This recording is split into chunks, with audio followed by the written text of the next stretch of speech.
আসসালামু আলাইকুম।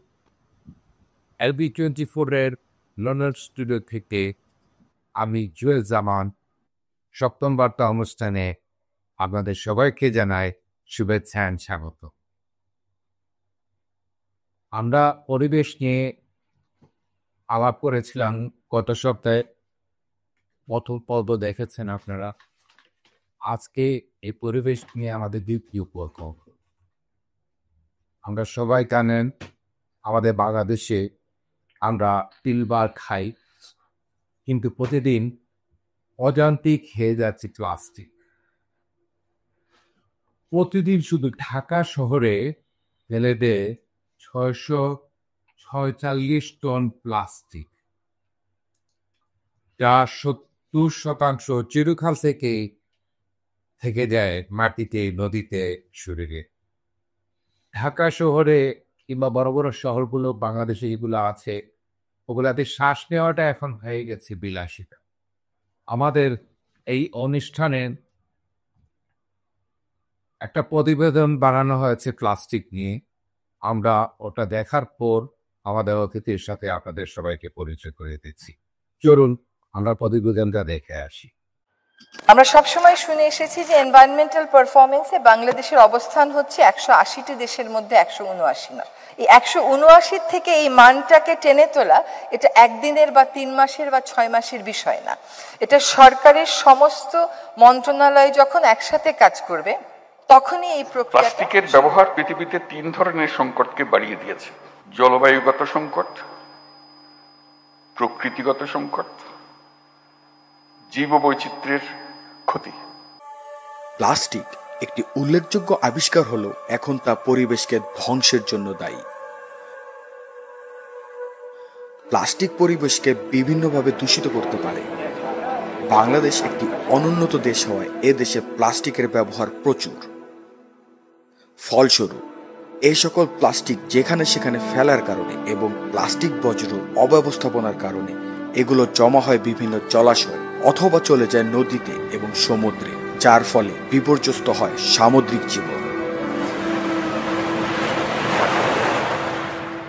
প্লাস্টিক বর্জ্যের ফলে মাটি ও বায়ু ক্রমাগত দূষিত হয়ে চলেছে।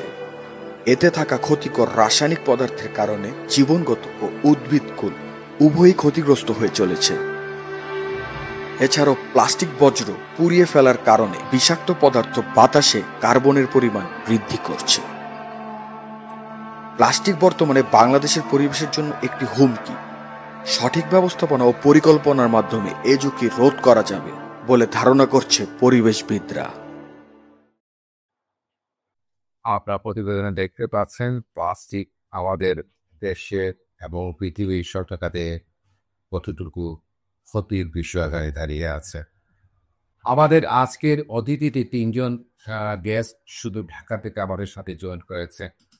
প্রথমের নাম বলছি মোহাম্মদ শফিকুর রহমান, চেয়ারপারসন, প্রাণ, প্রকৃতি, পরিবেশ রক্ষা জাতীয় কমিটি।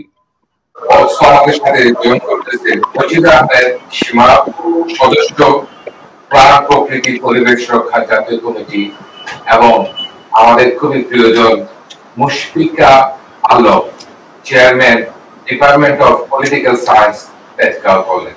আপনাদের সবাইকে শুভেচ্ছা। আজকের এই আমাদের অনুষ্ঠানে যোগদান করেছে শুধু বাংলাদেশ থেকে। আমি প্রথমে শফিক ভাইয়ের কাছেই আসবো।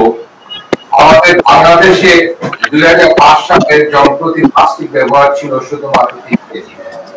2023 সালে তা দাঁড়িয়েছে 9.8 কিলো জনপ্রতি। কি জন্য এত বাড়লো শফিক? প্রথম যে কথাটা বলে আমি শুরু করতে চাই সেটা হচ্ছে যে আমাদের যে সংগঠনটা, সেটা একটা শব্দ আপনার এখানে বাদ পড়ে গেছে, সেটা হচ্ছে প্রতিবেশ। প্রাণ, প্রকৃতি, পরিবেশ, প্রতিবেশ। আমাদের যে সমস্যাটা প্রতিবেশ। তো আমাদের যে প্লাস্টিক বিষয়ে যে আলোচনাটা, সেটা হচ্ছে যে এই প্লাস্টিক নির্ভর তো আমরা কখনো ছিলাম না। এই আমাদের যে প্লাস্টিক নির্ভরতা এবং আমাদের যে এই যে বেড়ে যাওয়া, এই বেড়ে যাওয়ার কারণ কিন্তু কেবল আমরা না। আপনি আজকের থেকে 2 থেকে 3 দশক আগের কথা চিন্তা করেন যে আমাদের কোনো মানুষ কিন্তু আপনার এই প্লাস্টিকের গ্লাসে পানি খেত না, প্লাস্টিক ব্যবহার করতো না। তাহলে এই যে বেড়ে যাওয়া, এই বেড়ে যাওয়াটা যে দায়, সেই দায়টা কিন্তু যারা অন্যান্য বিশ্বে যারা প্লাস্টিককে প্রমোট করেছে প্রথম, তাদেরকেও নেওয়া দরকার। এই জন্য যে এই যে বেড়ে গেছে, এই বেড়ে যাওয়াটা আমরা কিন্তু সক্রিয়ভাবে বা স্বেচ্ছায় বাড়াইনি, কারণ আমাদেরকে এই প্রক্রিয়ার সাথে অন্যান্য দেশে, আমরা তো ইংল্যান্ডে থাকি, আমরা তো কোনো সময় প্লাস্টিকের গ্লাস কাপ খুব হার্ডলি ইউজ হয়। আপনাদের বাংলাদেশে যেভাবে ব্যবহৃত হয়, আপনি যেই কথাটা বলছেন সেটার সাথে আমরা ততক্ষণই একমত যে যতক্ষণ পর্যন্ত আপনার এই অবস্থানে আমরা না আসি, মানে আমরা পাশ্চাত্য বিশ্বের যে অবস্থাটা আমাদের আলোচনার মধ্যে দেখতে পাই, সেটা হচ্ছে যখনই আলোচনাটা আমরা স্টার্ট করি সেটা হচ্ছে যে আমরা এটা ইউজ করতাম না, তাইলে আমরা এটা ইউজ করা শুরু করলাম কেন? আমরা কেন গার্মেন্টসের কাপড়ের মধ্যে প্লাস্টিক দিয়ে পাঠাতে হচ্ছে? কারণ আপনার বাইরের বিশ্ব আমাদের চামড়া শিল্প, গার্মেন্ট শিল্প সব জায়গায় যেই কাজটা করে দিয়েছে সেটা হচ্ছে প্লাস্টিক নির্ভর জাতিতে পরিণত করে দিয়েছে। এখন সেখানে যখন আমরা দাঁড় হবার চেষ্টা করছি যে তাদের প্রয়োজন মেটানোর জন্য আমরা প্লাস্টিক উৎপাদন করি, তাদের প্রয়োজন মেটানোর জন্য তাদের চাহিদা অনুযায়ী আমরা দেই, তখন কিন্তু তারা নিজেরা প্লাস্টিক থেকে বেরিয়ে গেছেন। এখন সমস্যা হচ্ছে যে এই যে আমাদের বেড়ে যাওয়া ব্যবহার, এই ব্যবহারটা আমরা কিন্তু কোনো কালেই আমাদের কালচার বা আমাদের যে সভ্যতা, এই সভ্যতায় কিন্তু আমরা মাটির পাত্রেই ছিলাম।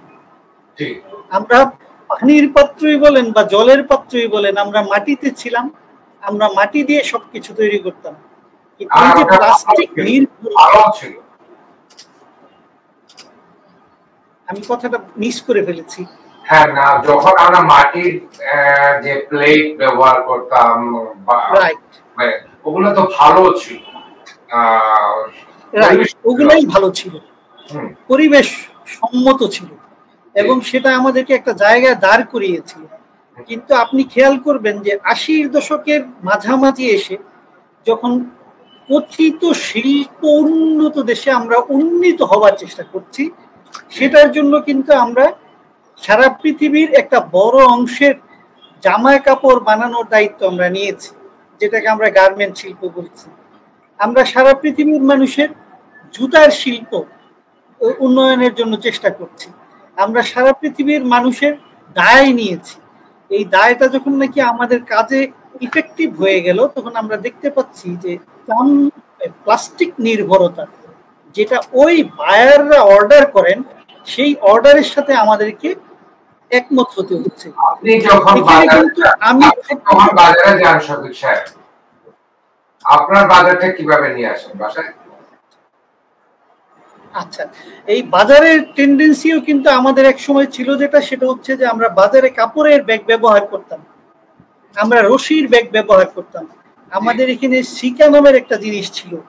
কিন্তু সবগুলা ছেড়ে দিয়ে যখন বাজারে যাওয়ার পর ওরা দেখতে পেল যে বাংলাদেশের একটা সমস্যা হচ্ছে যে জলের একটা সমস্যা আছে, যে কোনো সময় বৃষ্টি হয়, যে কোনো সময় আমরা বর্ষায় পড়ি, অথবা সহজে বহনযোগ্য, তখন প্লাস্টিক নির্ভর হয়ে গেলাম আমরা। তো আপনার কথার সাথে আমরা একমত যে আমাদের এই নির্ভরতা বেড়ে গেছে, কিন্তু এটা আমরা বলতে চাচ্ছি যে এই বেড়ে যাওয়ার সাথে এককভাবে আমরা সম্পৃক্ত না, এটা বৈশ্বিক প্রেক্ষাপটে আমরা প্লাস্টিকের সাথে জড়িয়ে পড়েছি। আপনি তো চেয়ার পারসন, আপনি নিজেই তো আপনি প্লাস্টিককে বর্জন করলেন, তো আপনি সাধারণ মানুষ কিভাবে বলবেন যে প্লাস্টিক বর্জন করেন? আমি প্রশ্নটা কি ধরতে পারিনি, আপনি কি আরেকবার বলবেন? আপনাকে আমি জিজ্ঞেস করছি যে আপনি যখন বাজারে যান, আপনি কি নিজে জুটের ব্যাগ নিয়ে যান, না বাজার থেকে যেগুলো প্লাস্টিকের ব্যাগ দেওয়া হয় ওগুলোর সাথে? জি জি, আমরা এখন যখন বাজারে যাই তখন আমাদের শপিং মলগুলো আপনার প্লাস্টিক থেকে সরে এসছে এবং আমরা শপিং মলগুলোতে এখন আমরা কাপড়ের ব্যাগ এবং পাটের ব্যাগই খুঁজে পাচ্ছি, কিন্তু এটা সহজলভ্য না, এই কথাটা বলেছি। আমি আসবো আপনার কাছে আবার। আমি যাচ্ছি আমার নজর আপনার সাহেবের কাছে। সবচেয়ে প্লাস্টিকের ব্যবহারটা সবচেয়ে বেশি দেখা যাচ্ছে ঢাকা এবং চট্টগ্রাম শহরে। বাংলাদেশের যে অন্যান্য ডিস্ট্রিক্ট গুলো তো আছে সীমা, এত বেশি প্লাস্টিকের ব্যবহারটা অনেকাংশে কম। ঢাকা এবং চট্টগ্রামে আপনারা যখন থাকেন, এটা পাবলিক অ্যাওয়ারনেসের জন্য আদার কিভাবে এটাকে আপনারা এগুলো লক্ষ্য করতেছেন না কেন? আমাদের শফিক যেমন বলতেছিল যে আমাদের দেশে প্লাস্টিকটা ইউজ শুরু হলো কিভাবে, সেটা তো আমাদের এখন আমরা কেন সরে আসতে পারতেছি না। নতুন যে আমাদের এখনকার সরকার এবং সোসাইটি কিন্তু জানে, এখন এমন না যে জানে না যে প্লাস্টিক ব্যবহার ক্ষতিকর, জানে, তারপরে সরে আসতে পারতেছে না, কারণ এটা অনেক বেশি সহজলভ্য, বহনযোগ্য এবং এই পানিতে ভেজে না। পানি আমাদের যেহেতু বৃষ্টিবহুল দেশ, পানিতে ইয়া হয় না, আপনার ধরেন যে দ্রব্যটা আমরা কিনি সেটা পানিকে প্রোটেক্ট করে, এটা একটা বড় কারণ। আরেকটা কারণ হচ্ছে যে আমাদের যে সংস্কৃতি, আমরা আগে যে পাটের ব্যাগ নিয়ে যেতাম বাজারে, আগে কাপড়ের ব্যাগ নিয়ে যেতাম, আমরা এক ধরনের মেকি কি বলবো স্মার্টনেস দেখাতে গিয়ে আমরা এই ফাঁদে পড়ছে। এই ফাঁদ থেকে তো আমরা এখন আর বেরোতে পারতেছি না। চেষ্টা যে চলছে না তা না, যেমন ধরেন ভালো জায়গাগুলোতে 2002 সালে তো বাংলাদেশ সরকার পলিথিন ব্যবহার করা একেবারে নিষিদ্ধ করে দিয়েছে। তাহলে কিভাবে পলিথিন? জি জি, এটাই তো দুর্ভাগ্যজনক এটাই যে আমাদের দেশে 2002-এ পলিথিন ব্যাগ নিষিদ্ধ করে দেওয়া হয়েছে। এবং মজার ব্যাপার হলো, আমি যতটুকু জানি পৃথিবীর অনেক দেশের আগেই আমাদের দেশে পলিথিন ব্যাগ নিষিদ্ধ করা হয়েছে, কিন্তু আপনার সেই সময়ের এবং পরবর্তী সময়ের সরকারের যে নজরদারি সেটা ঠিকঠাক মতো হয়নি। আর আমাদের নিষিদ্ধ করা হলেও সেটা তদারকি হয় নাই, যে প্লাস্টিক বানানোর যে উপাদান, সেই উপাদানগুলো কিন্তু আমদানি বন্ধ হয় নাই। প্লাস্টিক তৈরির যে কারখানা, এগুলো কিন্তু বন্ধ হয় নাই। আমাদের আমরা দেখেছি যে লোক দেখানো অভিযান হয়, যে দোকানে প্লাস্টিকের ব্যাগ বিক্রি করে সেই দোকান থেকে প্লাস্টিক আমরা সরিয়ে নেই, আমাদের আইন শৃঙ্খলা বাহিনী। কিন্তু এভাবে আসলে হবে না। আমাদের যেটা করতে হবে যে আমাদের উৎপাদন বন্ধ করতে হবে, আমাদের যে বিশেষ করে সিঙ্গেল ইউজ প্লাস্টিকের যে আমাদের ডিস্ট্রিবিউশন, যেটা ওই জায়গাটা বন্ধ করতে হবে। তবে আসার কথা হচ্ছে যে বর্তমান সরকারের যিনি পরিবেশ উপদেষ্টা আছেন, উনি শুরু থেকেই চেষ্টা করতেন। আমাদের রিসেন্টলি হাইকোর্ট থেকে বলা হয়েছে যে 1 বছর সময় দেওয়া হয়েছে, এর মধ্যেই সব ঠিকঠাক না করলে তারপরে আইন কঠোরভাবে প্রয়োগ হবে। ঠিক আছে আপনার কথা, কিন্তু চিন্তা করে দেখেন, আমরা সহজেই বাংলাদেশ সরকারকে দোষ দিয়ে দেয়। আপনার নাগরিক দায়িত্ব হিসেবে আপনি কি করতেছেন? আপনি দেখেন বাজারে যেমন জন্য একটা প্লাস্টিক ব্যাগ, তরিতরকারির জন্য একটা প্লাস্টিক ব্যাগ, ডিমের জন্য একটা প্লাস্টিক ব্যাগ, কেন এতগুলো? আমি নিজে দেখছি কেন এতগুলো প্লাস্টিক ব্যাগ। তখন আপনারা আমাদের বাংলাদেশের মানুষকে অ্যাওয়ারনেস হচ্ছে না কেন? মানুষের নাগরিক যে একটা দায়িত্ববোধ আছে, পরিবেশের প্রতি যে দায়িত্ববোধ আছে, ধর্মের দিক দিয়ে যে দায়িত্ববোধ আছে, ওগুলো থেকে তো নাগরিকরা কিছু বলতেছে না, শুধু সরকারের দোষে তো লাভ নেই। না না, ঠিক আছে, আপনি ঠিক বলছেন। আমি পুরোপুরি কিন্তু সরকারকে দোষ দেইনি। আমাদের তো দায়িত্ব অবশ্যই আছে। আমরা খুব বেশি যে দায়িত্ব সচেতন তা তো না।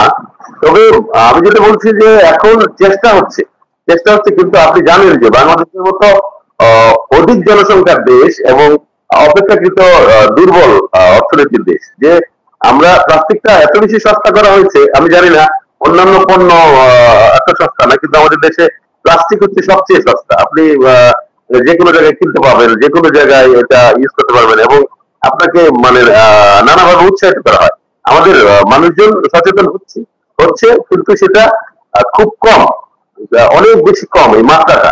যেমন আমরা এখন ধরেন শপিং মল অথবা আমাদের যে বড় দোকানগুলি, বিগ স্টোর্স, অথবা ধরেন কিছু ব্র্যান্ড শপ গুলিতে আমাদের কিন্তু প্লাস্টিক ইউজ হয় না।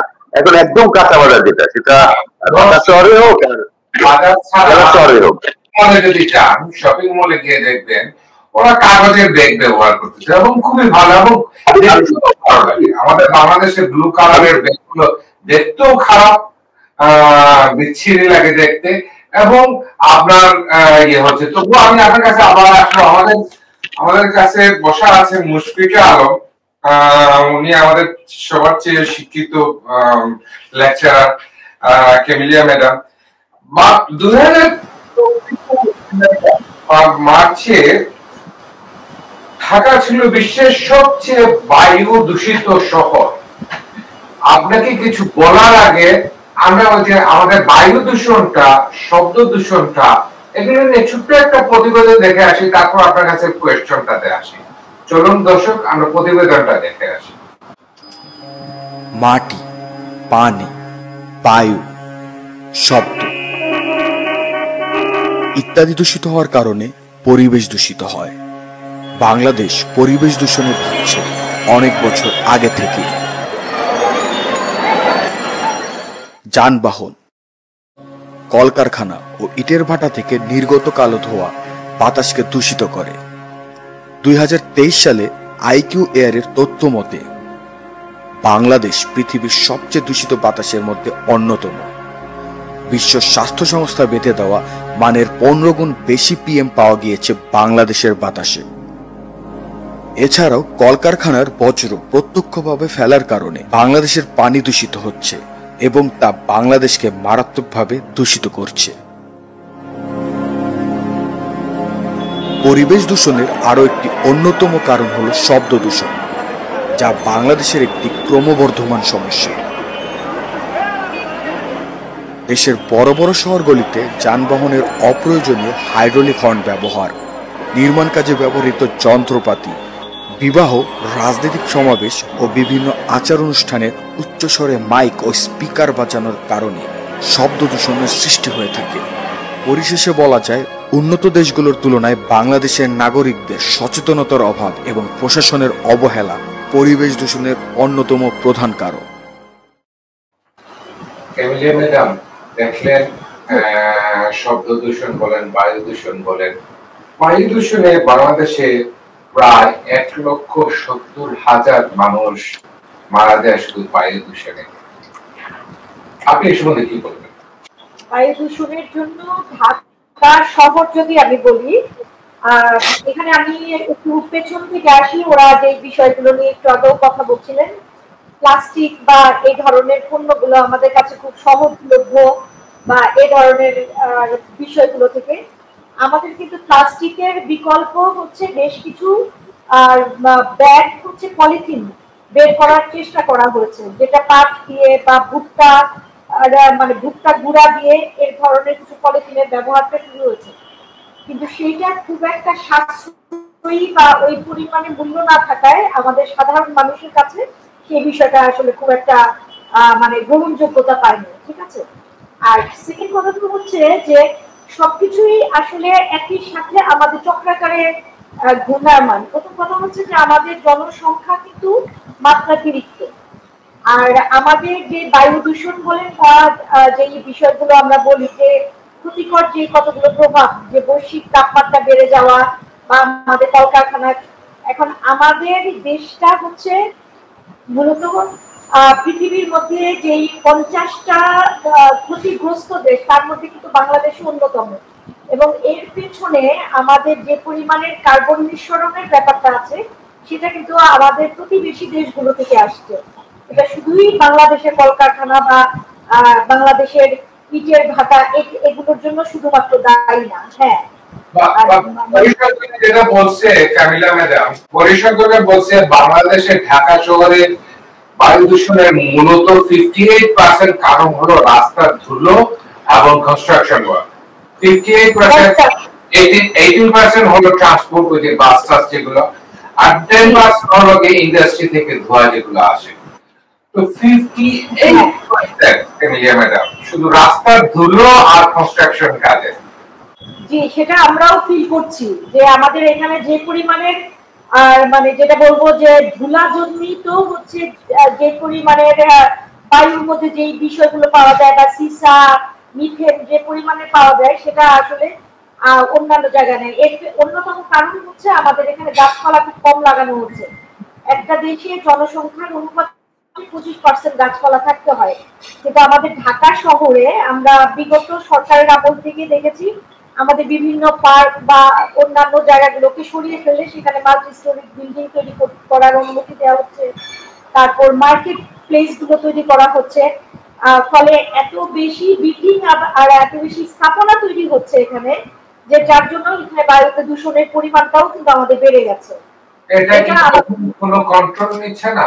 শফিক ভাই, আপনি জয়েন করতে পারেন এই ব্যাপারে, যে আমাদের কনস্ট্রাকশনে যে এত বেশি রাস্তা ধুলো আর কনস্ট্রাকশনে 58% আমাদের বায়ু দূষণ করতেছে। এই জন্য গভর্নমেন্ট কোন ধরনের প্রজেক্ট, কনস্ট্রাকশনে কোনো বিধি নিষেধ এগুলা দিয়ে রাখছে?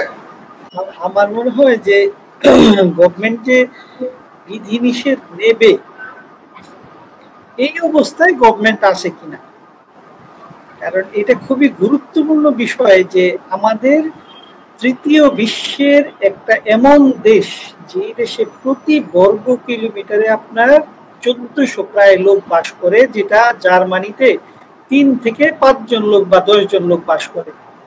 এরকম একটা ঘনবসতিপূর্ণ দেশে যখন সরকার সিদ্ধান্ত নিতে যায়, তার সাথে তার আমলাতান্ত্রিক জটিলতাকে তাকে আষ্টে পৃষ্ঠে বেঁধে ফেলে।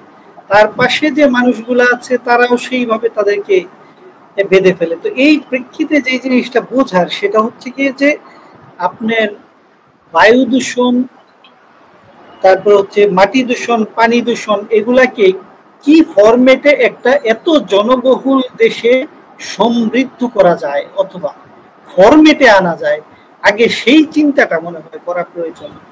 আপনাকে এই জায়গায় দৃষ্টি আকর্ষণ করছি, দেখেন যে আমরা উন্নয়ন যে পরিকল্পনা করছি, আমাদের এই উন্নয়ন পরিকল্পনায়, উন্নয়ন দর্শনে আমাদের পরিবর্তন আনার কথা আমরা বলছি। আমাদের প্রাণ, প্রকৃতি, পরিবেশ, প্রতিবেশ রক্ষা জাতীয় কমিটি, এই স্লোগানেই কিন্তু। ঠিক আছে, বায়ু দূষণের নিয়ন্ত্রণের সবচেয়ে ব্যর্থতাটা কার সীমা? সবচেয়ে বেশি ব্যর্থতাটা কার? কাকে দোষ দেবেন আপনি? আমি বলতেছি দাঁড়ান, বায়ু দূষণের ক্ষেত্রে একটা বিষয় ওই যে কখনোই কিন্তু রিকগনাইজ করা হয় না বা বলাও হয় না, যেটা হচ্ছে আমাদের ঢাকা শহরে বায়ু দূষণ আছে, আমি স্বীকার করতেছি, কিন্তু আমাদের পুরো বাংলাদেশে বায়ু দূষণের জন্য আমাদের প্রতিবেশী দেশের একটা বিশেষ কারণ দায়ী, সে নিয়ে কোনো কথা হয় না। আপনি জানেন কিনা জানি না, এই ধান কাটার পরে ধান, আমরা যেমন ধান কাটি একদম ধানের গোড়া থেকে কেটে নেই, তাই তো? কিন্তু ভারতের অনেক রাজ্যের ধানের শীষ যেটা, সেটা তারা কাটে, কাটার পরে বাকি অংশটা যে রয়ে যায়, এই অংশটা তারা মাঠ থেকে নিয়ে আসে না, সেই অংশটাতে তারা আগুন ধরিয়ে দেয়। আগুন ধরিয়ে দেওয়ার ফলে এই মাইলের পর মাইল আগুন ধরিয়ে দেওয়ার ফলে যে ধোঁয়া হয়, সেই ধোঁয়াটা আমাদের দিকে চলে আসে, মানে আমরা যেহেতু দক্ষিণে আছি।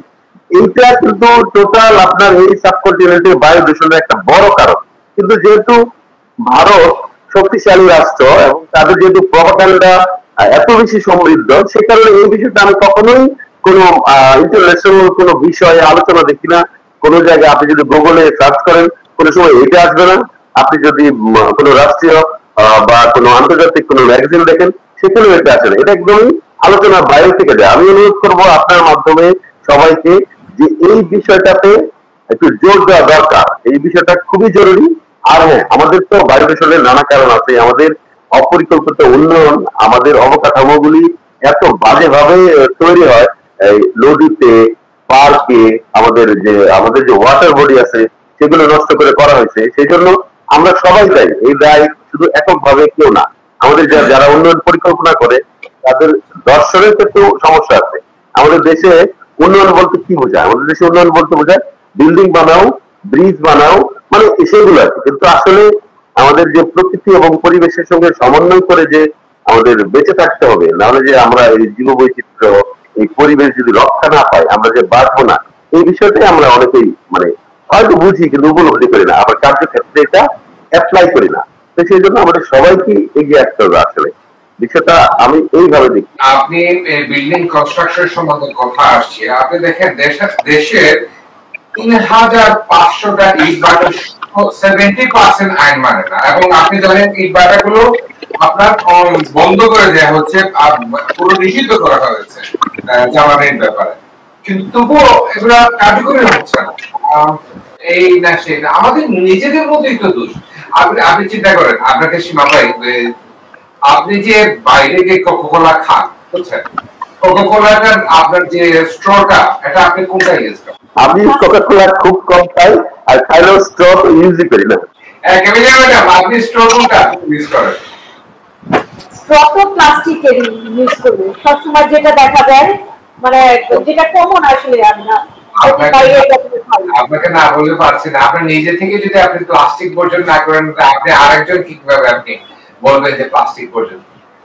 সেটাই আমরা ইউজ টু, আসলে আমরা বাজার থেকে যে জিনিসগুলো আছি সেখানেও তো আমরা আসলে প্লাস্টিকের মাছটা বা মাংসটা নেওয়া ছাড়া তো আমাদের, ওই যে আমি একটু আগে যেটা বললাম, যে আমাদের হাতে যতক্ষণ সাশ্রয়ী জিনিসটা না আসবে, বা এটার উদ্যোগটা আসলে বৃহত্তর পর্যায়ে উদ্যোগটা অবশ্যই গভর্নমেন্টকে নিতে হবে।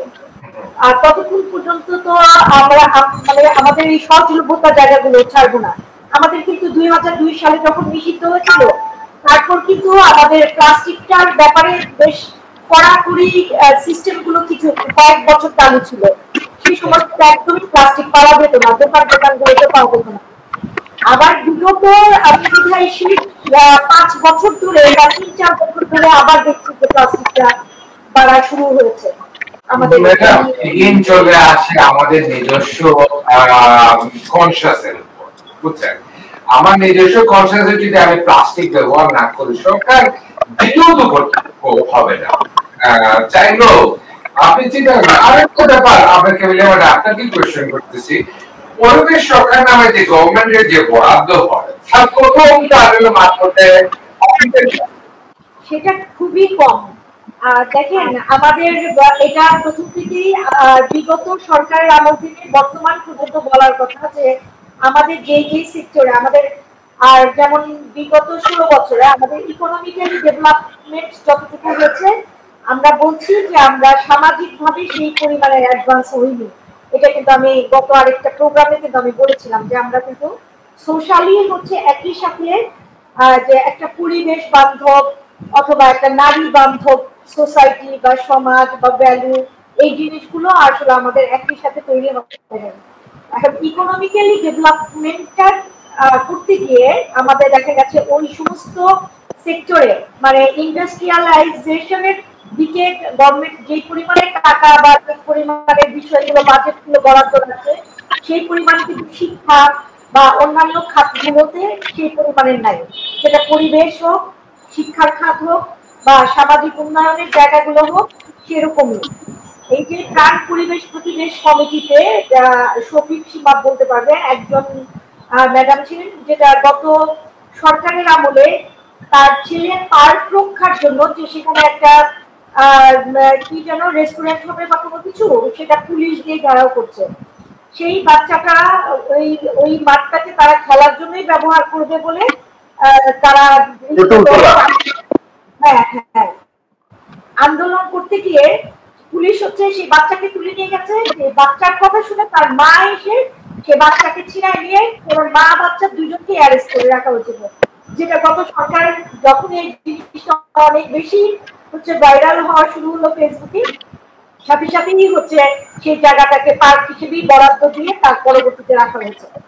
আমরাও কিন্তু ফার্ম গেটে আমাদের যে কলেজের অপোজিটে একটা বিশাল পার্ক ছিল, এবং ওখানে আবার বয়োজ্যেষ্ঠরা একটা সময় খেলাধুলা, সকালবেলা ব্যায়াম করতে দেখতাম, বা বিকেল বেলা হচ্ছে আমরা কলেজের জানালা দিয়েও দেখতাম যে অনেক বাচ্চারা সেখানে খেলছে।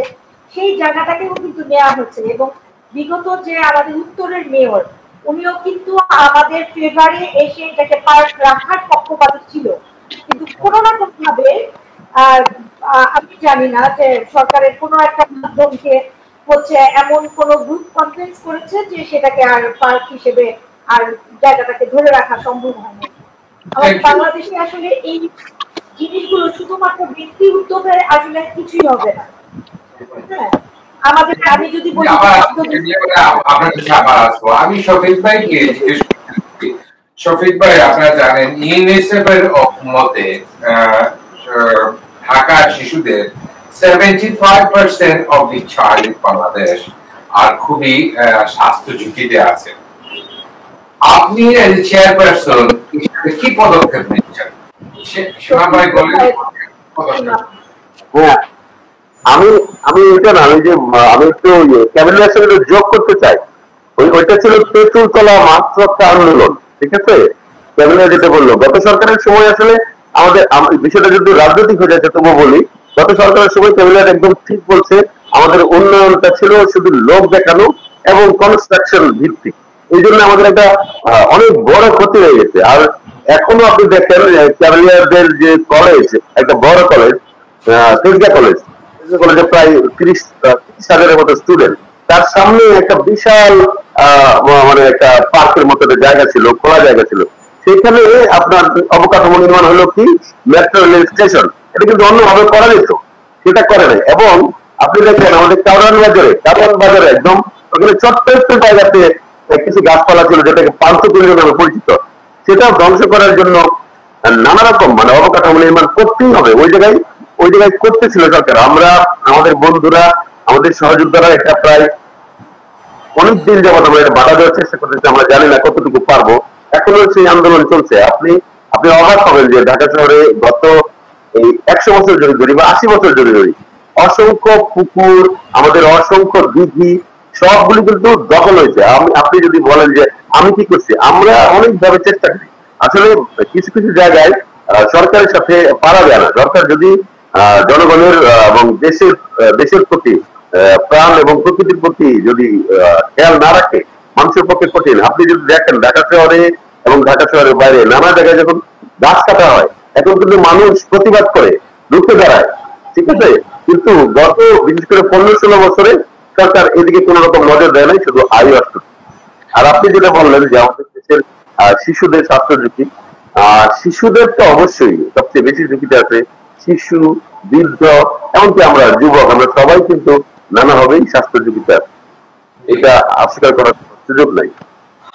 আমি সীমা ভাই, ক্যামিলা ম্যাডাম, আপনারা চিন্তা করে দেখুন বাংলাদেশেই আমাদের যে পাবলিক অ্যাওয়ারনেস, আই রিমেম্বার 1980-এ যখন প্রথম শুরু হলো ছেলে হোক মেয়ে হোক একটি সন্তানই যথেষ্ট, দুটি সন্তানই যথেষ্ট, তারপর এটা থেকে আসলো যে ছেলে হোক মেয়ে হোক একটি যথেষ্ট।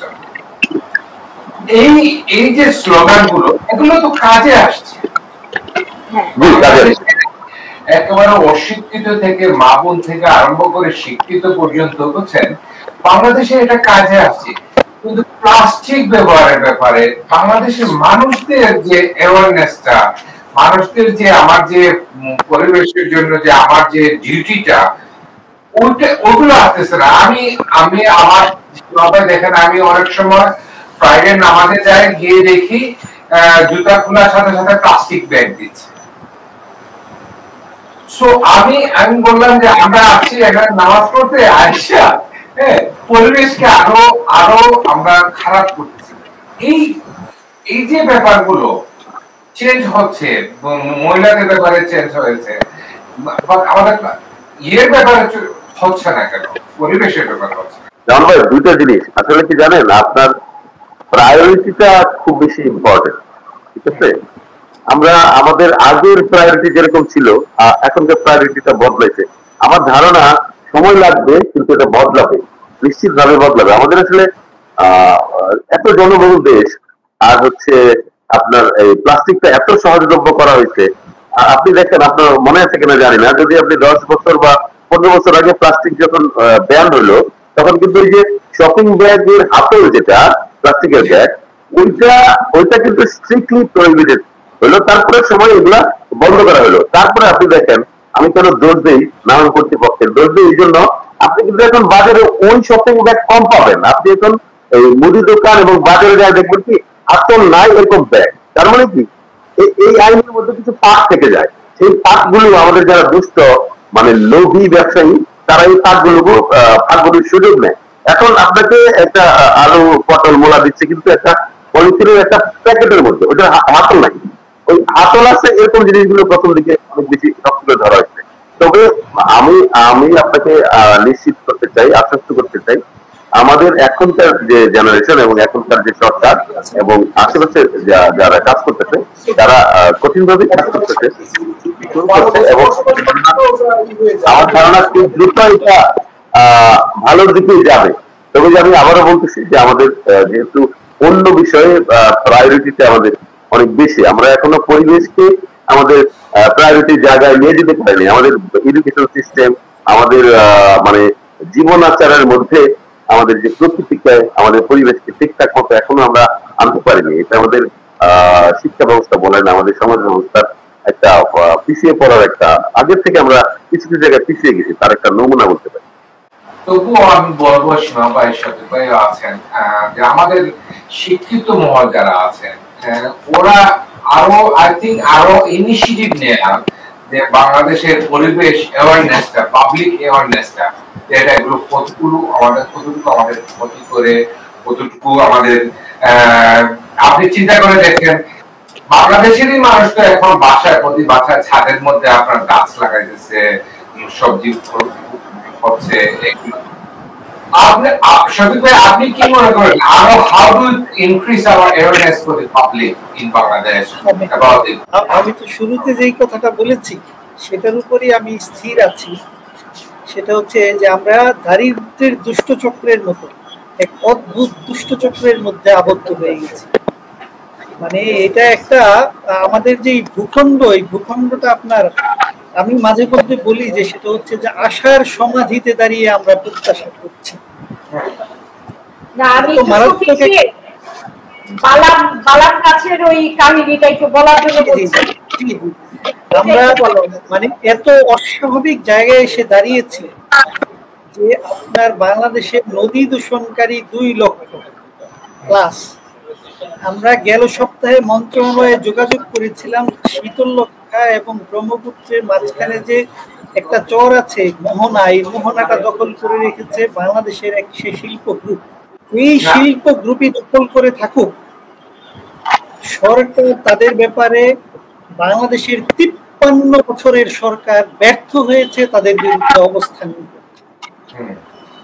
এখন মুশকিল হচ্ছে যে আপনি যদি এইটাই চিন্তা করেন, আপনার বাড়ি শ্রীমঙ্গল, আমি আপনার বাড়ি থেকে কাজ শুরু করি, সেটা হচ্ছে বানিয়াচং নামে একটা গ্রাম আছে হবিগঞ্জ।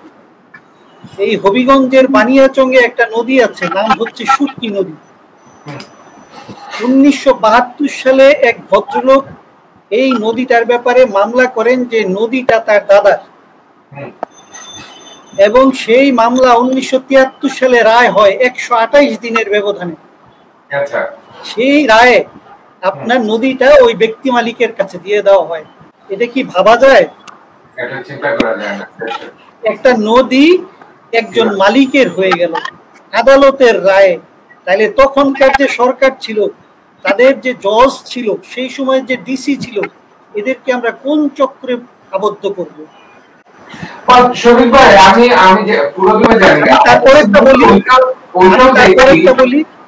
আপনি দেখেন যে বগুড়া এত সমৃদ্ধ একটা শহর, তার মাঝখান দিয়ে কি অসাধারণ এক নদী বয়ে গেছে, তার নাম হচ্ছে করতোয়া। এই করতোয়া নদীর এই আপনার নদীর উপরে একটা হোটেল ফরেন ফান্ডে হয়েছে, স্থাপিত হয়েছে। সেখানে বাংলাদেশের শীর্ষস্থানীয় সব ব্যক্তিরা এই হোটেলে গেছেন, হোটেলে থেকেছেন, কিন্তু প্রশ্ন করেন নাই যে নদীর মাঝখানে এটা কিভাবে দাঁড়ালো। এখানে 16 একর জায়গা দখল করে করতোয়া বাংলাদেশের একটা এনজিও, যাদেরকে আপনারা ফান্ডেড করেন, এই এত বড় একটা জায়গার মধ্যে বসে আছে। আমরা যখন লেখালেখি শুরু করলাম তখন শুধুমাত্র নদীর পার্শ্ববর্তী 10 একর জায়গা উদ্ধার করা হয়েছে, তাও শুধুমাত্র তার স্থাপনাগুলো সরিয়ে দেওয়া হয়েছে, কিন্তু হোটেলটাকে সরানোর ব্যবস্থা করা হয় নাই। দ্বিতীয় গল্প বললাম। তৃতীয় গল্প হচ্ছে বাংলাদেশের এই 2 লাখ নদী দখলদার যারা, এদেরকে যদি সঠিকভাবে একটা আইনের আওতায় আনা যায়, তাহলে আপনার বাংলাদেশের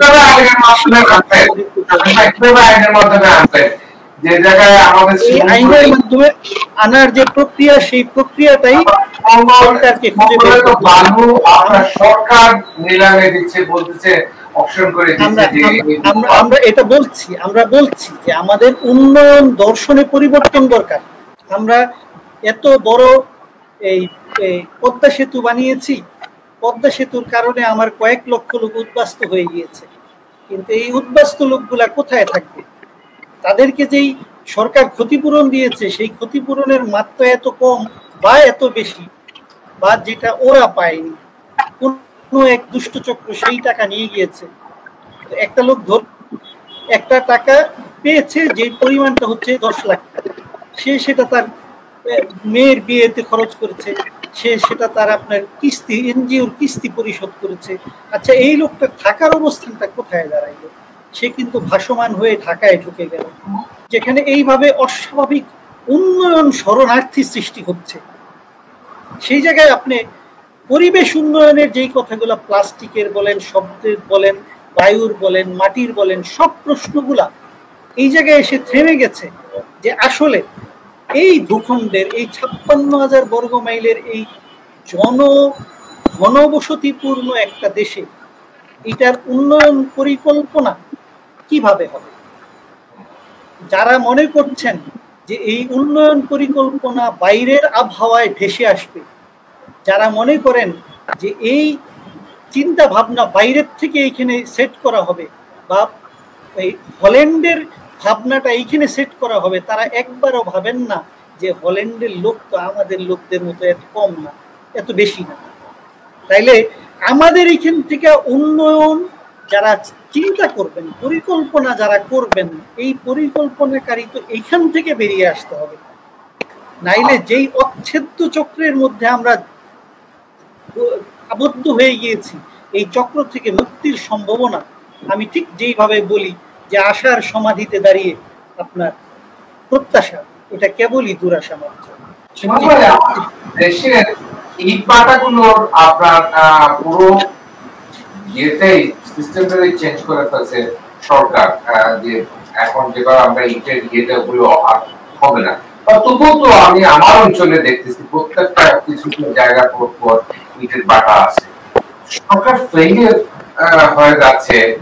এটা শুধু সরকারও দোষী, আমরা পাবলিকও তো দোষী, তাই না? হ্যাঁ, পাবলিক তো দোষী, পাবলিক দোষী কিন্তু কম, অল্প। এক্ষেত্রে সরকার মানে সরকার বলতে যে আইন প্রয়োগকারী সংস্থা, যে কর্তৃপক্ষ, তাদের দোষ বেশি। আমি আপনাকে উদাহরণ দিয়ে বলতে পারি যে আমি আমার দেশের, আমার জেলা শেরপুর, রিসেন্টলি যে ভদ্রলোক জেলা প্রশাসক হিসেবে গেছেন, আমি রিসেন্টলি গত 5-6 মাসের মধ্যে দেখতেছি আমার এলাকায় ইটভাটাগুলি যেগুলি অননুমোদিত এবং যেগুলি মানে জ্বালানি মানে সরকারের নীতিমালা বা পরিবেশ নীতিমালার বাইরে, তাদের বেশিরভাগই হয় ভেঙে দেওয়া হয়েছে, আর বেশিরভাগই হচ্ছে বন্ধ করে দেওয়া হয়েছে, জরিমানাও করা হয়েছে। এটা ঠিক আছে, এটা আসলে খুব বেশি নির্ভর করে ওই এলাকার প্রশাসক কেমন তার উপরে। যেমন এর আগে আমি যতদূর দেখেছি 2-1টা জায়গাতে ইট ভাটায় জরিমানা হয়েছে, বেশিরভাগ ক্ষেত্রে হয় না। কারণ হচ্ছে ইট ভাটাগুলির যে মালিক থাকেন, ঠিক আছে, তারা রাজনৈতিক ভাবে প্রভাবশালীদের খুব কাছের লোক থাকেন এবং সাধারণ মানুষ তাদের বিরুদ্ধে কথা বলার চেষ্টা করলে তাদেরকে নানাভাবে হেরাস করা হয়, নানাভাবে থামিয়ে দেওয়া হয়। এখন তো মনে করেন যে সবাই কথা বলতে পারে। গত 5-6 বছরে যারাই কথা বলছে, মানে গত 1 বছর যদি আমরা বাদ দিই, জুলাই আমাদের এই 24 আমাদের সিনারিও পাল্টাচ্ছে। এখন তো সবাই ঠিকঠাক মতো বলতে পারছে। আমি দেখছি তখন যারা ইট ভাটা বন্ধের কথা বলছে, অল্প কিছু সাংবাদিক, অল্প কিছু সচেতন মানুষ, তাদেরকে বড় উল্টা তাদেরকে ভয় দেখানো হয়েছে নানা রকম ভাবে। কিন্তু এখনো জায়গায় ইট ভাটা বন্ধ হয়নি, এটা কিন্তু প্রকৃত সত্য। প্রকৃত সত্য হচ্ছে যে ইট ভাটাগুলিতে 2টা বিষয় কাজ করে। আমরা আবার ওই আমাদের অনুন্নত দরিদ্র দেশের উদাহরণ দিতে হয়। যখন যেখানে কোনো জায়গায় ইট ভাটা করা হয়, সেখানে আশেপাশের লোকজন যারা শ্রমিক, তাদের কিন্তু একটা শ্রমিক সংস্থান হয়, একটা কাজের সংস্থান হয়। তারা এবং যারা হচ্ছে এই ইট ভাটা থেকে লাভটা নেবে, মালিক পক্ষ এবং ওইখানকার রাজনৈতিক প্রভাবশালী লোক, তাদের একটা বড় একটা চক্র গড়ে ওঠে। এই চক্র সাধারণ মানুষের জন্য ভাঙা কঠিন, সেজন্যই আসলে ওটা হচ্ছে না। তবে আমাদের আসার কথা হচ্ছে যে এখনকার সময়ে বর্তমান সরকার এই বিষয়ে নানা রকম পদক্ষেপ নিচ্ছে। সব জায়গায় যে কার্যকরী ভাবে হচ্ছে, পালন হচ্ছে তা না, তবে কিছু কিছু জায়গায় হচ্ছে। আমাদের এক বন্ধু যে হচ্ছে আপনার বাংলাদেশের, আমরাও কাজ করি, নদী নিয়ে বেশি কাজ করে, নোংর নামে একটা প্রতিষ্ঠান, ওর সাথে আমার কাজ করার সুযোগ হয়েছে। আমাদের দেশে নদী দখল যে হয়, নদীর যে দখল করে নানা রকম স্থাপনা নির্মাণ করে নদী দখলের ক্ষেত্রে দেখা গেছে যে সবার আগে সবচেয়ে বেশি নদী দখলকারী প্রতিষ্ঠান হচ্ছে আমাদের মসজিদ, মাদ্রাসা, তারপরে হচ্ছে আপনার স্থানীয় প্রভাবশালী লোকের মাধ্যমে কিছু ধরেন রাজনৈতিক দলের কার্যক্রমের জন্য। তো আমাদের দেশে মূলত যেটা সমস্যা হয় কি, এমন ভাবে কাজগুলি করে আমরা নাম মেনশন করলেও লাভ নেই। যেমন ধরেন এটা দেখাই যায়, আমি আপনাকে সহজ উদাহরণ দিই। এই যে নদীর পাড়ে যত কারখানা গড়ে উঠছে, নদীর পাড়ে, এই শফিক একটু আগে বললো চিত্রলক্ষার কথা, বাংলাদেশের বেশিরভাগ সিমেন্ট ফ্যাক্টরি নদীর পাড়ে এবং বেশিরভাগ হলো মেঘনা নদীর পাড়ে, এবং এগুলা বেশিরভাগই হচ্ছে বড় প্রতিষ্ঠান, ছোট কিন্তু না। ঠিক আছে, আপনার হবিগঞ্জে আমি নাম বলবো না, কিন্তু আপনি বুঝতে পারবেন, একজন জেলা প্রশাসক টিকতে পারে নাই, কারণ হচ্ছে একটা বড় কোম্পানি তারা ভূমি দখল করতেছিল, বন দখল করতেছিল, সেটার প্রতিবাদ না, সেটা তাকে সুযোগ করে দিতে দেরি হয়েছে সেই জন্য। ঠিক আছে, আর এরকম আমি শফিক সহ আমরা প্রাণ প্রকৃতি পরিবেশ রক্ষা জাতীয় কমিটি থেকে ব্রহ্মপুত্র নদীর উৎসমুখ যেখানে ভাটিতে গিয়ে যমুনার সঙ্গে মিলেছে সেই পর্যন্ত আমরা হেঁটে হেঁটে পুরো এলাকা আমরা দেখেছি যে এখানে কারা কারা নদী দখল করতে। আপনাকে একটা জিনিস আপনি বলেন তো, বাংলাদেশে শিক্ষা পর্যায়ে বা শিশুদের পরিবেশ নিয়ে কোনো একটা কম্পালসারি বাধ্যতামূলক না কেন? আমাদের হচ্ছে একেবারে বাচ্চাদের লেভেল থেকে সমাজ বইয়ে ওদের পরিবেশ নিয়ে একটা চ্যাপ্টার আছে। এমনকি আমার যে পলিটিক্যাল সায়েন্স, সেখানেও কিন্তু এনভায়রনমেন্ট এন্ড পলিটিক্স মানে 100 নাম্বারের তাদের একটা কোর্সও আছে, এবং সেখানে পরিবেশের সমস্ত বিষয়গুলো একেবারে বায়ু দূষণ, মাটি দূষণ থেকে আরম্ভ করে শব্দ দূষণের পেছনে কারণ, সেটার প্রভাবগুলো কিরকম করে পড়ছে, বা হচ্ছে বৈশ্বিক তাপমাত্রার জন্য যেভাবে করে ওজোন স্তরগুলো ক্ষতিগ্রস্ত হচ্ছে, তা থেকে কিভাবে আমাদের সমুদ্র পৃষ্ঠের উচ্চতা বেড়ে বাংলাদেশ একটা সময়ে হচ্ছে প্লাবিত হয়ে যাওয়ার সম্ভাবনা আছে, সবকিছুই জানানো হচ্ছে। এবং আমার ধারণা যে প্রতিটা সাবজেক্টেই এই পরিবেশটাকে তারা অন্তর্ভুক্ত সাবজেক্ট হিসেবে রাখা হচ্ছে। গভর্নমেন্টের পক্ষ থেকে এই বিষয়টা কিন্তু রাখা আছে, আমাদের একাডেমিক কারিকুলাম আছে। হ্যাঁ, প্রথম শ্রেণী থেকে পঞ্চম শ্রেণী পর্যন্ত কোন ধরনের আছে বা শিক্ষা আছে, সমাজ বইয়ের মধ্যে পরিবেশ নিয়ে অনেকগুলো চ্যাপ্টার আছে। তারপর ওদের এমনকি বাংলা বইয়ের মধ্যে ইংলিশ পাঠ্যে সেই জায়গাগুলোতেও অন্তত একটা চ্যাপ্টার থাকে ওই পরিবেশ নিয়ে, তারপর এয়ার পলিউশন নিয়ে সবকিছু আছে ওদের। বাংলা বইও আমি দেখেছি, ইংলিশ বইতেও দেখেছি, আর সমাজ বইয়ের মধ্যে তো পরিবেশ নিয়ে বিভিন্ন এই টপিকগুলোই আছে। এখন সমাজটাকে তো ভূগোলের সাথে একসাথে সম্পৃক্ত করে ফেলেছে, ইতিহাস, ভূগোল, সমাজ তিনটাকে একসাথে করে পড়ায়, এবং সেখানে পরিবেশ নিয়ে অনেকগুলো চ্যাপ্টার আছে। আপনি তো তেজগাঁ কলেজে আছেন, আপনাদের তো অনেক নতুন প্রজন্মের, ওদের পরিবেশ সম্বন্ধে কি ধারণা মনে করেন? ওরা কি ম্যাটার ভেরি সিরিয়াসলি, ওরাও রাস্তাঘাটে প্লাস্টিক ফেলে দেয়, দূষণের ব্যাপারে কোনো খেয়াল নাই? That kind of attitude, or they have got a better attitude?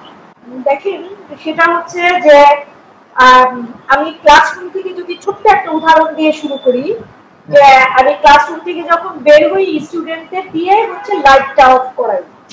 আমি বললাম যে তুমি যে লাইটটা জ্বালিয়ে রাখো, এইটা দিয়ে যে পরিমাণের হচ্ছে বিদ্যুতের অপচয় হয়, আর আমাদের এই বিদ্যুৎটা এখন পর্যন্ত আমাদের অনবায়নযোগ্য মানে নবায়নযোগ্য কোনো প্রোডাক্ট দিয়ে তৈরি হচ্ছে না। এখনো আমরা হচ্ছে সেই প্রাচীন পন্থায় সেই জীবাশ্ম থেকেই হচ্ছে বা আর মানে ওই জ্বালানি থেকেই হচ্ছে আমরা বিদ্যুৎটা এখন পর্যন্ত তৈরি করি। ফলে এই যে অপচয় রোধের ক্ষেত্রে বা আমরা একটা গ্যাসের চুলা জ্বালিয়ে হচ্ছে রেখে দিচ্ছি, এটা সাধারণ পিপলরা হচ্ছে কি যে শুধু একবার ম্যাচ দিয়ে চালাবো বা শুধু এই জিনিসটাই করবো বা লাইট ফ্যান জ্বালায় চলে আসলে এটা আমাদের উপরে কি ধরনের ইম্প্যাক্ট পরবর্তীতে ফেলবে এই ব্যাপারে সচেতন না, এখন পর্যন্ত না। আগে আমরা ছোটবেলায় যখন দেখতাম গ্যাসের একটা ম্যাচের জন্য আপনার সারাদিন গ্যাস চালান, এটা বন্ধ হয়ে গেছে, এটা বন্ধ হয়ে গেছে। এটা পাবলিক অ্যাওয়ারনেস ক্রিয়েট করছে, পাবলিক বুঝতে পারছে, এভরিথিং কামস উইথ ইট। এখনো পর্যন্ত তো আমি মনে করি বাংলাদেশের মানুষের আমাদের আইডিয়াটা যে 17 কোটি বাঙালির মধ্যে 15 কোটি বাঙালি যে আইডিয়াটা নেই, প্লাস্টিক বলেন, বায়ু দূষণ বলেন, আর একটা আসেন শব্দ দূষণ। কে বলে শব্দ দূষণে তো পাগল হয়ে যাওয়া বাংলাদেশে, স্পেশালি ঢাকা চট্টগ্রাম শহরে। সেটা তো সত্যি কথা, শব্দ দূষণ তো ভয়ঙ্কর মাত্রায়। আমার পাশে যে একটা বিল্ডিং সুবাস্তু আর্কেড, দেখা যায় যে যখন ইলেকট্রিসিটি ফেল করে সেখানে তীব্র জোরে হচ্ছে জেনারেটর শব্দটা আমার এখানে আসতে পারে। জেনারেটরটা মানে একেবারেই যে হচ্ছে একটা বেসমেন্টে রাখার বিষয় বা এই ধরনের ব্যাপারে তাদের ভিতরে সচেতনতা নাই। এখন আমার কথা হচ্ছে যে আমার যেই বাড়ি বা আমার যে ফ্ল্যাট, আমি একটা ক্ষুদ্র মানুষ হয়ে সেই সুবাস্তুকে বলে আমি কি এত বড় মার্কেট থেকে এই জেনারেটরটা সরাতে পারবো? এটা সরাতে পারতো যদি সরকার সেই ব্যাপারে উদ্যোগ নিত, বা আমি কমপ্লেন করার পর সেটার যদি ফলাফল আসতো তাহলে হয়তো আমরা কমপ্লেন করতে পারতাম। এখন আমরা যে জিনিসটা করি যে আমরা অনেক কিছু মেনে নেই, কারণ আমরা দেখছি যে কমপ্লেন করার পর সেই জিনিসটা সমাধান হচ্ছে না, ফলে সেটা মেনে নেওয়া ছাড়া তখন আর আমাদের আসলে কোনো রকমের অবস্থান নাই। শফিক ভাই thank you Camila madam. Shafiq ভাই, আপনাদের কোনো ধরনের প্রজেক্ট শব্দ দূষণ সম্বন্ধে আছে যে বাংলাদেশের শব্দ দূষণের যে কাজ করছি আমরা শব্দ দূষণ নিয়ে আপনার মানে পরিকল্পিত ওয়েতে কাজ করার চেষ্টা করছি আর কি। যে আমরা শব্দ দূষণের জন্য আমরা একটা গ্রুপ তৈরি করছি যারা ফিল্ডে কাজ করবে। এখন মুশকিল হচ্ছে যে আমাদের কাজের যে ধরন, সেই ধরনটা হচ্ছে যে আমরা কাজ করি হচ্ছে সম্পূর্ণ নিজস্ব অর্থায়নে। এই জায়গাটায় এসে আমাদের যে অবস্থান, এই অবস্থানটা হচ্ছে যে আমরা তো সরকারি সাহায্য নেই না, বা আমাদেরকে সরকার ওইভাবে আমাদের সাথে এইভাবে রিলেটেড না যে আমরা ওই সরকারি সাহায্যটা পাই, অথবা ব্যক্তিকেন্দ্রিক সাহায্য যেটা আছে সেটা দিয়ে আমাদেরকে কাজ করতে হয়। সুতরাং আমাদের কাজের যে পলিসি, এই পলিসিতে হচ্ছে যে আমরা এখন করে যাচ্ছি হচ্ছে যে একেবারে স্পেসিফিক আগে আপনার জনসম্পৃক্ততা সৃষ্টি করতে হবে। এই জনসম্পৃক্ততা সৃষ্টির জন্য আমাদের একটা পরিকল্পনা আছে সামনে, সেটা হচ্ছে যে এই ভলান্টিয়ার তৈরি করা যারা শব্দের ব্যাপারে কাজ করবে, যারা আপনার এই একই সাথে আপনি খেয়াল করেন যে এই শুধু আপনি পরিবেশটা ধরে টান দিয়েছেন, এই পরিবেশের সাথে তো রিলেটেড অনেক কিছু, মানে মুশকিলটা হচ্ছে অনেক কিছু। আমরা কয়েকটা কলেজে সার্ভে করেছিলাম যে আমাদের ছেলেমেয়েরা আসলে পরিবেশ সম্পর্কে কি জানে। সবচেয়ে আশ্চর্যের ব্যাপার যে প্রাণ, প্রকৃতি, পরিবেশ, প্রতিবেশ, চারটা শব্দকে আমরা বিন্যস্ত করে দিয়েছিলাম যে এইটা আসলে তোমরা দিতে পারো কিনা। আমরা বেসিক্যালি আপনার ধরেন 100 জন অংশ নিয়েছে, হয়তো 5 জনের উত্তর ঠিক পাইনি। এখন মুশকিল হচ্ছে যে এই যে আমাদের সমাজের সমস্যার থেকে জেনারেশনকে বিমুখ করে ফেলা, এই বিমুখ করার জায়গাটা থেকে আমাদেরকে আবার ওই জায়গায় আসতে হবে যেই জায়গায় আসলে পরে ছেলে মেয়েরা আমাদের পরবর্তী জেনারেশন এবং আমাদের জেনারেশন এই জিনিসটা বুঝতে পারবে যে এটা আমাদের জন্য ক্ষতিকর। আমি আপনাকে আগেই বলেছি যে আমরা আসলে এরকম এই উত্তরাধিকার ছিলাম না।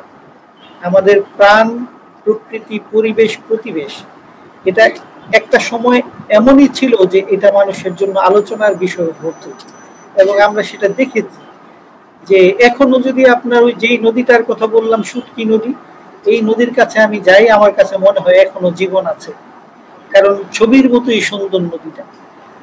মুশকিলটা হচ্ছে যে আমরা নিজের হাতে নিজের সম্পদ, এই প্রাণ, প্রকৃতি, পরিবেশ, প্রতিবেশকে হত্যা করে ফেলছি প্রতিনিয়ত।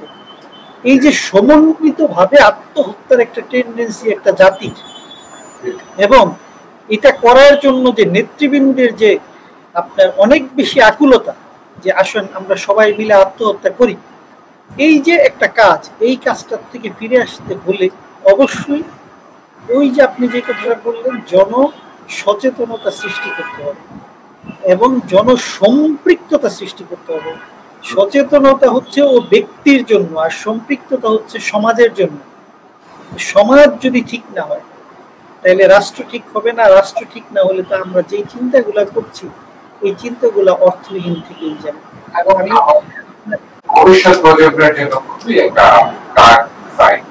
খুবই অ্যালার্মিং, খুবই অ্যালার্মিং। এবং আপনি শুনলে একটা জিনিস শুনলে আপনি অবাক হবেন যে আমরা আগে নদীর পাড়ে গাছ লাগাতাম, সেটা হচ্ছে কি আপনার হিজল গাছ, করচ গাছ, তারপর হচ্ছে আপনার তাল গাছ, হ্যাঁ, তারপরে লাগাতাম হচ্ছে কি আপনার ইয়ে গাছ, এই যে দেশি গাব গাছ। কিন্তু সবচেয়ে আশ্চর্যের বিষয় হইলো একটা সময় এই দেশের সমস্ত লোক জানতে পারলো যে এই সবগুলা গাছের মধ্যে নাকি ভূত থাকে, জিন, পেতনি এবং ভূত। যার কারণে আপনি দেখবেন যে গ্রামে এইসব গাছ দেখলেই কেটে ফেলার একটা সিদ্ধান্ত হয়। এর এগেনস্টে খুব সচেতন ভাবে ছড়ায় দেওয়া হইলো এই রেইন ট্রি লাগানোর জন্য, একাশিয়া লাগানোর জন্য, ইউক্যালিপটাস লাগানোর জন্য, যেই গাছগুলা এই দেশের সমস্ত পরিবেশগুলাকে কি করে দিয়ে গেল, হত্যা করে দিয়ে গেল। তাহলে আপনি চিন্তা করেন যে আমাদের আগের বুদ্ধিজীবীরা, এই বুদ্ধিজীবীদেরকে আমরা কি নামে অভিহিত করব? আগে যারা বুদ্ধিজীবী ছিলেন, যারা রাজনীতি ছিলেন, কেন তারা আমাদেরকে এইভাবে এই অবস্থার মধ্যে আমাদের প্রাণ, প্রকৃতি, পরিবেশ, প্রতিবেশকে রেখে দিয়ে গেলেন? যেই অবস্থার থেকে মুক্ত হওয়ার জন্য আমরা প্রচন্ড চেষ্টা করেও এই জেনারেশনে আর পারবো, এটা আমার কাছে মনে হয় না। তাইলে এই যে জিনিসগুলা, এই জিনিসগুলা রেখে বাংলাদেশের মানুষের এখন প্রথম এবং প্রধান চিন্তা ভাবনা রাজনীতি, রাজনীতি, রাজনীতি। ওরা রাজনীতির বাইরে আর কিছু চিন্তা করতেই পারছে না। অথচ এখানে জীবনের কথা নাই, এখানে মানুষের কথা নাই, এখানে প্রাণের কথা নাই, এখানে মাটির কথা নাই, এখানে পানির কথা নাই।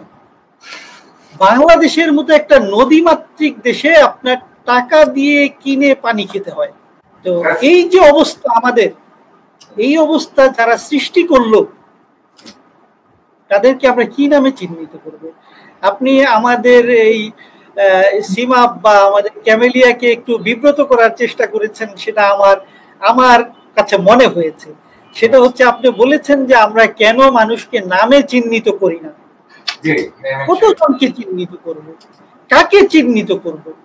এটা তো হচ্ছে সর্বাঙ্গে ব্যথা, ঔষধ দিব কোথায়? এখন আপনার প্রত্যেকটা জায়গায় আমরা আষ্টে পৃষ্ঠে বাধা পড়েছি। আপনি প্রাণের কথা বলেন, পরিবেশের কথা বলেন, আর বায়োডাইভার্সিটি তো আমি বহু লোকের সাথে কথা বলেছি। এই যে সীমাপ যে প্রশ্নটা তুললো সেটা হচ্ছে গিয়ে যে আমরা বুড়িগঙ্গার পারে আপনার 8.5 ঘন্টা হেঁটেছি, সরি ময়মনসিংহের ব্রহ্মপুত্রের পারে, যে এর উৎসমুখ সন্ধান করতে গিয়ে আমরা 4টা জেলার অতিরিক্ত এই নদীর পাড় দিয়ে হেঁটে শেষ করেছি। আমরা বুঝার চেষ্টা করেছি সমস্যাটা কোথায়, কিন্তু যেই জায়গায় সমস্যাটা সেটা হচ্ছে গিয়ে যে আপনার 2700 কোটি টাকার উপরে 2800 কোটি টাকা এইটা খননের জন্য সরকার সিদ্ধান্ত নিয়েছিল। কিন্তু আমরা যখন পুরা আপনার একেবারে, আপনি খেয়াল করবেন, আমরা হাঁটা শুরু করছি গাইবান্ধা থেকে, সেখান থেকে হাঁটতে হাঁটতে জামালপুর হয়ে এই ময়মনসিংহ হয়ে গাজীপুরের টোপ পর্যন্ত এসেছি আমরা নদীটাকে দেখার জন্য। আমাদের কাছে শুধু চোখ দিয়ে পানি পড়া ছাড়া আর কিছু বলার ছিল না। এই যে জায়গাটা, এই জায়গাটা এমন ভাবে নষ্ট করে ফেলা হয়েছে একটা জীবন্ত নদীকে। ময়মনসিংহের লোকেরা যদি সারা বছরও চেষ্টা করে একটা নদী সৃষ্টি করতে পারবে, কিন্তু আপনি দেখেন একটা নদী, ব্রহ্মপুত্রের মতো একটা নদী কিভাবে শেষ হয়ে গেল। পরিবেশ নিয়ে আপনারা যখন নাকি আলোচনা করি আমরা, না আমাদের কিন্তু অনেক কিছু বলার নাই, কিন্তু যা বলার আছে সেটা হচ্ছে যে আমরা আসলে অনেক বেশি দুর্ভাগা একটা জাতি, অনেক বেশি দুর্ভাগা একটা প্রজন্ম, যারা এই আমাদের বড় হচ্ছে। আপনি খেয়াল করেন যে ফিলিস্তিনে একটা বিরাট ইয়ে হচ্ছে, জেনোসাইড হচ্ছে। এই জেনোসাইডে যদি 50,000 লোক মারা যায়, 1 লাখ লোক মারা যায়, সেটাও ধরে নেই, ইসরায়েল নৃশংসভাবে করছে। আমরাও তো এরকম একটা রক্তক্ষয়ী যুদ্ধের মাধ্যমে বেরিয়ে এসেছিলাম। এখন আল জাজিরা যেগুলো বোমিং করছে, যে পলিউশন ক্রিয়েট হচ্ছে, এর চেয়ে ডাবল মারা যাবে। তাইলে এই যে জায়গাটা ক্রিয়েট হচ্ছে, মানে আপনি খেয়াল করেন সভ্যতা আমাদের কোথায় নিয়ে দাঁড় করিয়েছে, যে আমরা আসলে নিরুপায়, এবং এই পরিবেশের উন্নয়নে এই জায়গাটা থেকে আমাদের ঘুরে দাঁড়াবার একটা মাত্র পথ আমি খুঁজে পেয়েছি, সেটা হচ্ছে জন সচেতনতা এবং জনসম্পৃক্ততা। ধন্যবাদ। আমাদের অনুষ্ঠানের শেষ পর্যায়ে চলে আসছি। আমাদের বাংলাদেশের পরিবেশ নিয়ে আমাদের প্রজন্ম যারা আছে, নতুন প্রজন্ম থেকে এবং আমাদের জেনারেশন যাদের, তাদের সম্বন্ধে কিছু বলবেন। আমরা তো একটা ওই যে শফিক যেরকম বলছিলাম, আসলে একটা মানে ওর সঙ্গে একমত বলবো, আমরা দুর্ভাগা প্রজন্ম।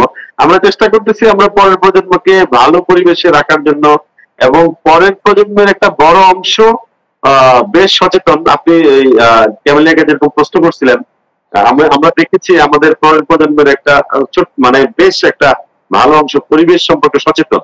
আমরা চাইবো যে হচ্ছে শিক্ষার মাধ্যমে, সংস্কৃতির মাধ্যমে, রাষ্ট্রের আইনের মাধ্যমে, যেভাবেই হোক, ধর্মের মাধ্যমে এই পরের প্রজন্ম পরিবেশের প্রতি সচেতন হয়ে উঠুক, আমাদের জীববৈচিত্র্য রক্ষা পাক। তাতে করে আমাদের বাংলাদেশ, আমাদের এই পৃথিবী রক্ষা পাবে। এছাড়া আমাদের কোনো উপায় নেই। আসলে আমরা নানাভাবেই নির্যাতন, শোষণ, বঞ্চনার শিকার। আমরা দ্বিতীয় বিশ্বের দেশ হিসেবে আরো বেশি এফেক্টেড।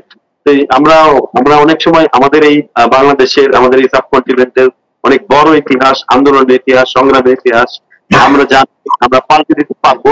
আমি আমার পরের জেনারেশনকে অনুরোধ করবো যে তোমরাই পারবে, তোমরা যদি ইচ্ছা করো, কারণ তার প্রমাণ ইতিমধ্যে আমরা অনেকবার পেয়েছি। আমি সেই আশা নিয়েই বেঁচে থাকতে চাই, সেই আশা নিয়েই সামনের দিকে তাকিয়ে আছি। ধন্যবাদ সোমা ভাই। ক্যামেলিয়া ম্যাডাম, আপনি পরিবেশ নিয়ে আমাদের বাংলাদেশের জনগণ এবং প্রজন্ম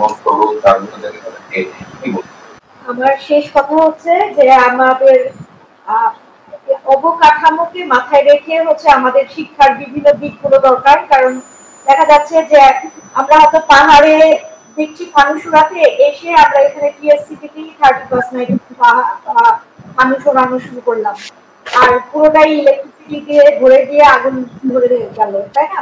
আমরা সবসময় পশ্চিমা সংস্কৃতি বা তাদের শিক্ষার উপকরণের কোন জায়গাটুকু আমার অবকাঠামোর সাথে বা আমার সংস্কৃতির সাথে উপযোগী, এই জিনিসটা খেয়াল না রেখে আমরা ওদের সংস্কৃতিকে অন্ধভাবে অনুসরণ করার জন্য আমাদের মধ্যে অনেক রকমের অসচেতন কতগুলো মানসিকতা তৈরি হয়।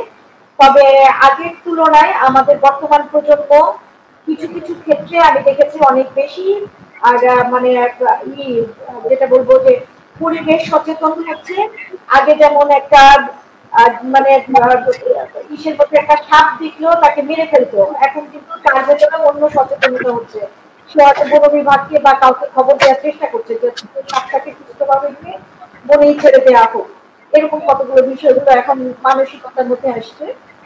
আর তারপর যে জিনিসটা আসলে আমি আসলে সরকারের দিকেই ঘুরে যাব এই জন্য যে বৃহত্তর উদ্যোগ ছাড়া আসলে আমরা এই যে বাচ্চা ছেলে মেয়েরা তারা অনেক বড় স্বপ্ন দেখছে বা কোনো কিছু করছে, এটা একটা সময়ে তারা যখন আমাদের মতো বয়সে আসবে, যখন দেখবে যে তার চিৎকারটা কেউ শুনছে না বা তার চিৎকার দিয়ে আসলে কাজ হচ্ছে না, বরং তাকে এক ঘুরে হয়ে থাকতে হচ্ছে বা তাকে বিপদে পড়তে হচ্ছে, তখন কিন্তু সে আর চিৎকারটা দিবে না বা কথা বলবে না। আপনাদের সবাইকে ধন্যবাদ দিয়ে আমাদের আজকের অনুষ্ঠান এই পর্যায়ে শেষ করছি। ধন্যবাদ আপনাদের সবাইকে।